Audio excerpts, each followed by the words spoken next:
Have you ever felt a sudden chill, a sense of being watched when you thought you were alone?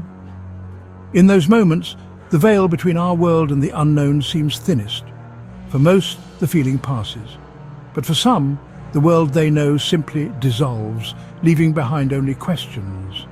Tonight, we journey into that chilling abyss, exploring 5 of the most perplexing disappearances in modern history.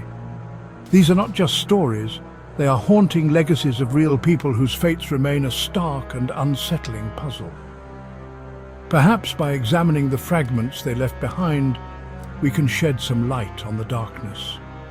Or perhaps we will only find ourselves deeper within the enigma. Our first mystery takes us to the skies above Australia. On October 21st, 1978, 20-year-old pilot Frederick Valentish vanished during a routine flight from Melbourne to King Island. At 7:06 p.m, Valentish radioed air traffic control reporting a strange aircraft with bright lights following him. The controller confirmed no known traffic in the area. Valentish described the object as metallic with a green light moving in ways no plane could. "It's not an aircraft," he said, his voice tense. His transmissions became fragmented as his engine began to run rough. "That strange aircraft is hovering on top of me again," he reported. Then metallic scraping noises filled the radio. 17 seconds of unexplained sound. Silence followed. Valentish and his plane were never seen again. An extensive search found no wreckage, no oil slick, no trace. The official investigation concluded the cause was unknown, suggesting disorientation, but this didn't fit the details. The case became a cornerstone of UFO lore. Witnesses later reported seeing a green light in the sky that night. Skeptics point to Valentish's interest in UFOs, but the stress in his voice was real. To fake his own disappearance so perfectly seems unlikely. We are left with the haunting transcript of his final call, a man encountering something he could not comprehend. What were those metallic sounds? Was it his plane breaking apart or something else? Valentish flew into the twilight, chasing a strange light, and disappeared into the very mystery that fascinated him. The sky above the Bass Strait remains empty, holding the secret of his final flight. In Shelby, North Carolina, 9-year-old Asher Degree disappeared in the early hours of Valentine's Day 2000. Asher, afraid of the dark, packed her book bag and walked out into a stormy night while her family slept.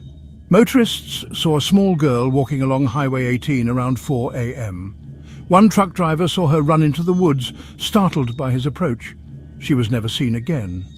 The initial search found only a few items: a hairbow, candy wrappers, a pencil. Days turned into weeks with no leads.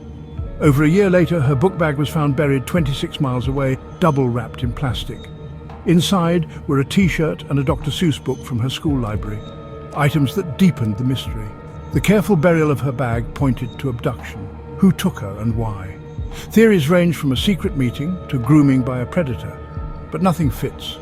The image of a small girl walking alone in the rain is unforgettable. Her disappearance left a wound in her family and community that has never healed. The plastic-wrapped book bag is a chilling testament to a story that didn't end by the highway. Investigators still search for answers, but the trail remains cold. The woods, like the river and the forest before, keep their secrets. Asher's story is a heartbreaking reminder of innocence lost. Her family holds on to hope, but the pain endures. The case remains open, the questions unanswered. For her loved ones, the search never ends. For the rest of us, her story is a haunting mystery. Asher Degree walked into the rain and into the unknown. Our third story begins on a cold New England night, February 9th, 2004, on Route 112 in Haverhill, New Hampshire. Maura Murray, a 21-year-old nursing student, crashed her black Saturn sedan into a snowbank. A local bus driver, Butch Atwood, stopped to help. Maura refused assistance, claiming she'd already called for help, a claim later proven false. Atwood called the police. When they arrived just minutes later, Maura was gone. No footprints, no clues, no sign of which way she went. It was as if she'd vanished into thin air. Why was Maura in New Hampshire? She'd lied to her professors about a family death, packed a bag with drawn cash, and researched directions to Vermont. Her actions suggested a planned escape, but from what or to what? Police found an open container of alcohol in her car, but her wallet, keys and phone were missing. Extensive searches turned up nothing. The forest kept its secrets. Theories abound. Did she succumb to the elements? Was she abducted in the narrow window before police arrived? Or did she orchestrate her own disappearance? Each possibility is chilling, but none explain the total lack of evidence. Maura's case remains a haunting reminder that sometimes a person can simply step out of the world and leave nothing behind but a question mark. Her face is frozen in time on missing person posters, her car a silent monument to a mystery that endures. The snow on Route 112 has melted and returned many times, but the cold case of Maura Murray remains. Was she running from something or toward something? The answer is lost in the silence of the woods. Theories continue, but the truth remains elusive. For her family, the pain is unending. For investigators, the case is a labyrinth with no exit. For the rest of us, it's a chilling reminder of how quickly someone can disappear. Maura Murray's story is a question mark that refuses to be erased. On May 14, 2008, 19-year-old Brandon Swanson vanished on the open plains of Minnesota. After a party, Brandon called his parents at 1:54 a.m., saying he'd driven into a ditch near Lind. They set out to find him, staying on the phone as he tried to guide them. They flashed their lights, but neither could see the other. Confusion grew. For 47 minutes, Brandon described gravel roads, fields, and the sound of water.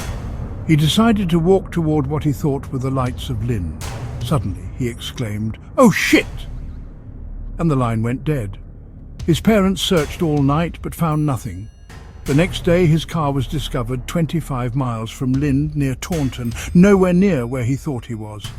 Search dogs traced his scent for 3 miles to the edge of the Yellow Medicine River, where it abruptly ended. No trace of Brandon, no keys, phone or clothing was ever found. Theories suggest he may have fallen into the river, but the complete lack of remains is baffling. There was no sign of foul play, no evidence of another person.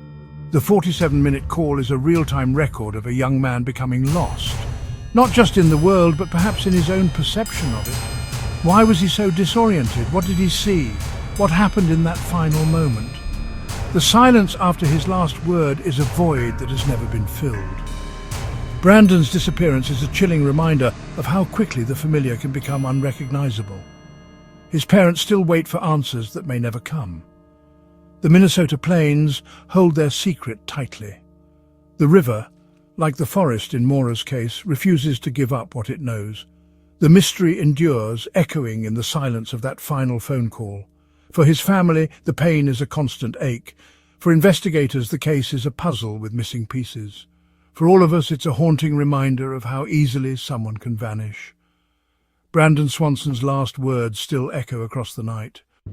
Sometimes a mystery is defined by a single impossible piece of evidence. Brian Shaffer, a 27-year-old medical student, vanished from the Ugly Tuna Saloon bar in Columbus, Ohio, on March 31, 2006. Security cameras captured him entering the bar but never leaving. The bar had only one public entrance, monitored by cameras. Every person was seen leaving except Brian. His friends waited outside, but he never emerged. His phone went to voicemail, and he missed a flight the next morning. Police reviewed all footage, checked for disguises, and searched for alternate exits. Nothing. No other cameras in the area captured him. His car was at his apartment, his bank accounts untouched. For days, his phone rang before going silent, once pinging a tower miles away, but it led nowhere. Theories range from foul play to a meticulously planned disappearance, but none fit the facts. Brian's mother had died weeks before. Some suggest he was overwhelmed and chose to vanish, but to leave undetected without a trace seems almost impossible. We are left with the final image, Brian pausing at the edge of the frame, then walking into oblivion. The camera recorded his arrival, but not his departure, a perfect, unsolvable loop. He remains a phantom in the machine, forever trapped in the final seconds before he vanished. The bar, the cameras, the city, all watched, but none saw him leave. For his family, the pain is endless. For investigators, the case is a riddle with no answer. For the rest of us, it's a chilling reminder of how someone can disappear in plain sight. Brian Shaffer's story is a ghost story for the digital age. The mystery endures, haunting the city and all who remember him. The Ugly Tuna Saloon is gone, but the question remains. How can a man walk into a building and never walk out?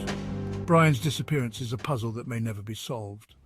Maura Murray, Brandon Swanson, Asher Degree, Brian Shaffer, Frederick Valentich, 5 names, 5 lives, 5 voids that defy explanation. Their stories end not with a period, but with an ellipsis, trailing off into the unknown. For their families, the pain is a wound that cannot heal as long as the question, what happened, remains unanswered.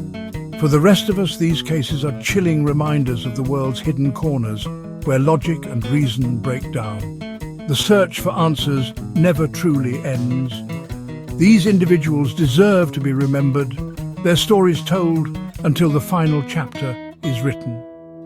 In the collective examination of these shadows, perhaps a flicker of light will one day be found.